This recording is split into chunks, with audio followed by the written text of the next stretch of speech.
Gas ସରିବାର ଥିଲା ଗୋଟେ ଗଲେ କେଜାଣି ଲୋକଟା। ନା ନା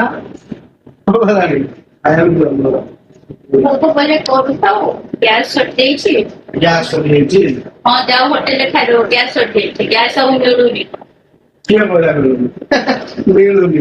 ଆଉ ତମେ ବୁଝୁନ ଫୋନ କରିକି ବୁଝ ମିଳୁଛି କି ନ ମିଳୁଛି ଜାଣିବନି କି ପରେ। ମୁଁ କଲ୍ କରୁଛି। Tension tension. ଆଉ ଗ୍ୟାସ ସରିଯିବା ଟମାଟୋ କାଟିକି ଥୋଇଛି ରୋଷେଇ କରିବି ବୋଲି ସକାଳୁ ଉପରେ ବନେଇକି ବସିଛି କେତେବେଳେ ଆସିବ। ହ୍ୟାଲୋ ଭାଇ ଗ୍ୟାସ୍ କଣ ମିଳୁନି ନା କଣ ଦବା ଅଛି ନା ନାଇଁ?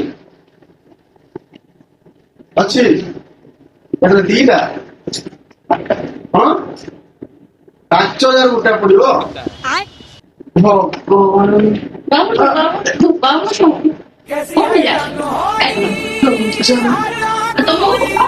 ସେତିକି ଆଉ 5,000 ବଞ୍ଚେଇ 5,000 ଟଙ୍କା ଦେଇକି ଚାଲ ଆମେ ଗାଁକୁ ପଳେଇବା ଗୋଟେ କାମ କରିବା ଏଠି ଆଉ ରହି ହବନି କି ଗ୍ୟାସ ଆଉ କିଣି ହବନି।